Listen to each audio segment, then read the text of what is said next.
හරි මම මේ පොඩි එක්සාම්පල් එකක් තුනක් පෙන්නන්නම්. දැන් බලන්න මේ ඇවිත් තියෙන සෙල් ට්‍රෙන්ඩ් එක මෙතන ඉඳන් මෙතනට. මේ ඇවිත් තියෙන සෙල් එකට මේ සෙල් එකට සපෝට් එකක් දුන්නා නම් ඕපන් ඉන්ට්‍රස්ට් එකේ ඒ කියන්නේ සෙලර්ස්ලාගෙන් සපෝට් එකක් දුන්නා නම් මේ සෙල් එක දිගටම සෙල් වෙනවා.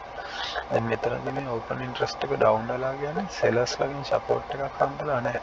ඕඩර්ස් ක්ලෝස් වෙලා හින්දා තමයි මාකට් එක වැටිලා තියෙන්නේ. එතකොට එතන ඉඳන් ඊට පස්සේ මාකට් එක ආයෙ කන්සොලිඩේට් වෙලා මාකට් එක අප් වෙලා තියෙනවා ටිකක් දැක්කද?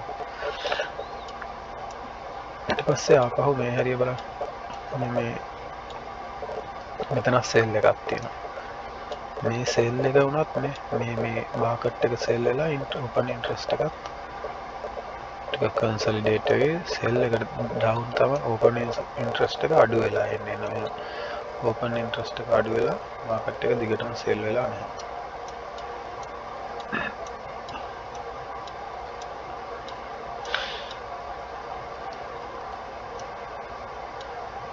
තව මෙතනදී ඔයගොල්ලන්ට හොඳටම හොයාගන්න පුළුවන් ඔකට කන්ෆර්මේෂන් එක. දැන් මේ මාකට් එක මේ හැටි ටිකක් කන්සොලිඩේට් වෙවි පොඩ අප් වෙලා තියෙනවා. හරිද? මෙතන ඔයගොල්ලන්ට පේනවාද ඕපන් ඉන්ට්‍රස්ට් එක ලොකුවට මෙතන වැටිලා. ඉන්ට්‍රස්ට් එක පොඩ්ඩට අඩු වෙලා. මේ ඕපන් ඉන්ට්‍රස්ට් එක මෙහෙම ලොකුවට වැටෙනවා කියන්නේ මේ වගේ තැන්වල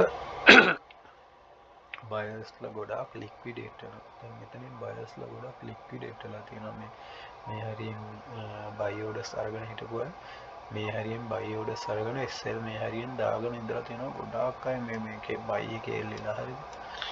එතකොට මෙතනදී මේ වික් එකක් ගහලා මේ සෙල් එකට ආපු එකෙන් මේ බයර්ස්ලා ඔක්කොම මෙතනින් හැලිලා තියෙනවා. ඔයගොල්ලන්ට හරියට කොච්චර හැලිලාද කියලා කියනවා නම් මේක බලන්න මෙතනින් අන්නතන 1.2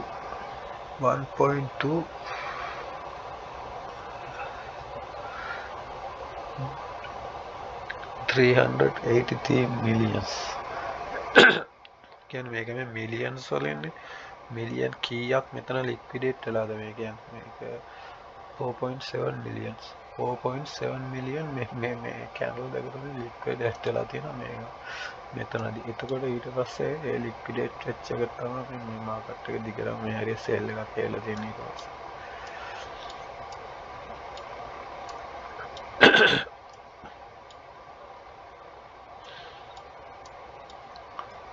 මේ බලන්න මෙතන ඔයගොල්ලන්ට පේනවද මේ සෙල් එක මේ ඇවිත් තියෙන සෙල් එක මේ හරියෙන් පටන් ගත්තම දැක්කනේද ඔයගොල්ලෝ අර මම කිව්වේ වෙනස ඕපන් ඉන් සෙල් එකට සපෝට් එක දෙනවා නම් කොහොමද සෙල් එක යන්නේ කියලා.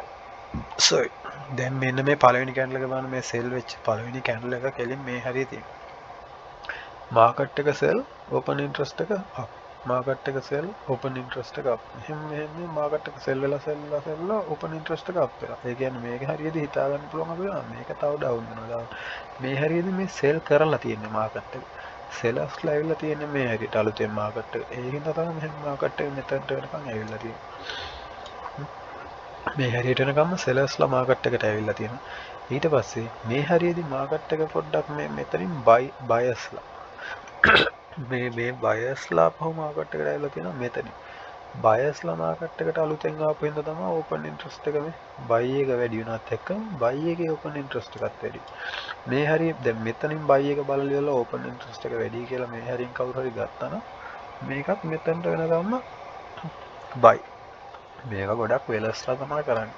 අපි පොඩ්ඩක් හරියට ඔය වෙන ටික තේරුම් ගත්තොත් ඔයගොල්ලන්ට මේකෙන් ගොඩක් කන්ෆර්මේෂන් ගන්න පුළුවන්.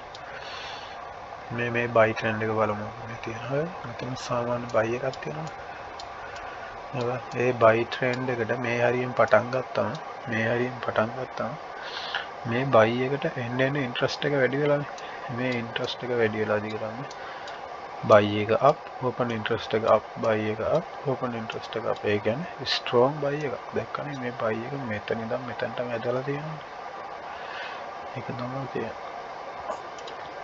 මේ හරියෙන් ගත්තම මාකට් එක ඇදලා තියෙනවා 9.2.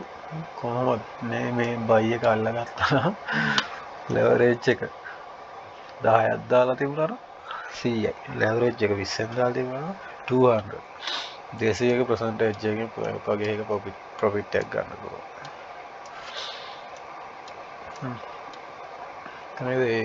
එහෙම ඒකයි මම කිව්වේ මේක දිගටම ඕපන් ඉන්ට්‍රස්ට් එක වැඩි වෙලා තියෙන මාකට් එකක් දිගටම සෙල් වෙලා තියෙන මේ සෙල් එකේදීත් බයස්ලා මේ සෙල් එකේදීත් මාකට් එකට ඉන්ට්‍රස්ට් එක අඩු වෙලා නැහැ සෙලර්ස්ලා අලුතෙන් ඇවිල්ලා මෙතන ඒ කියන්නේ මේ බයි කරපු වෙලාස්ලා මේ හරියෙන් ආපහු මාකට් එක අනිත් පැත්තට සෙල් කරලා මේ සෙල් එක තමයි මේ දිගට ගිහලා තියෙන්නේ දැන් මේ හරියදී මේ මාකට් එක දිගට කන්සොලිඩේට් වෙලා තියෙනවා